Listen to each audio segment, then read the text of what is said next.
Le 7e art pour moi, c'est l'intelligence, la sensibilité, la créativité, l'émotionnel, l'instruction et surtout l'éducation. Elle a été exceptionnelle. En fait, j'ai eu beaucoup de chance d'avoir trouvé quelqu'un sur mon chemin qui était aussi passionné, déterminé, qui connaît son métier, qui le pratique avec un amour exceptionnel. Il sait ce qu'il fait. J'ai eu de la chance de l'avoir pour mon premier film et surtout qu'on a été très complémentaires et on a pu à nous deux faire en si peu de temps des choses assez exceptionnelles. C'est une femme qui s'assume, qui est déterminée, indépendante, qui croit en ses capacités, qui n'a pas peur de l'échec, une femme qui pardonne, qui donne beaucoup d'amour autour d'elle aussi. Arrival of the Birds, le Cinematic Orchestra.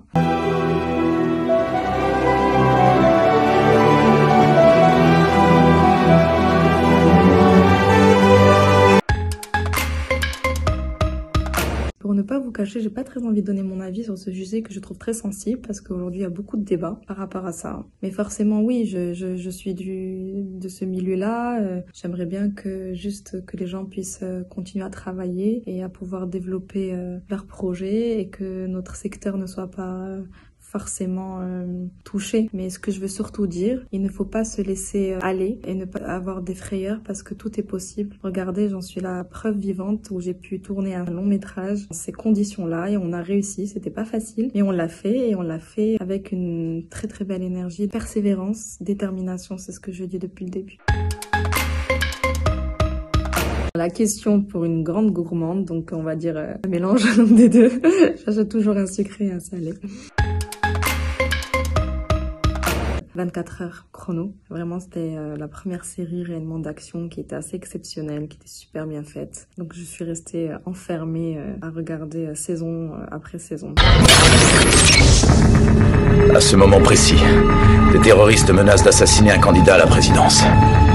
Ma femme et ma fille ont été enlevées. Et il semblerait que des personnes avec lesquelles je travaille soient impliquées dans ces deux affaires. Je m'appelle Jack Bauer, je suis agent fédéral. Et la journée que je vais vivre va être la plus longue de ma vie. Pas du tout. Ça, c'est aussi un autre combat que j'aimerais mener. Comme je disais que le cinéma pour moi et aussi l'audiovisuel, ce sont réellement des secteurs d'éducation. On a besoin de traiter vraiment de sujets qui vont attirer les jeunes. C'est-à-dire, c'est pas forcément parler d'un sujet sur les jeunes, c'est parler d'un sujet qui leur parle et de réellement le mettre bien en forme pour réellement envoyer des messages. Et il faut le faire à travers des messages divertissants, des choses qui vont leur plaire, pas des choses glauques ou difficiles à regarder. Plutôt des sujets qu'on doit traiter, mais au quotidien. Pour moi, même la télé devrait traiter vraiment des sujets pour les jeunes, de plus en plus. Kamala Khan, elle est magnifique.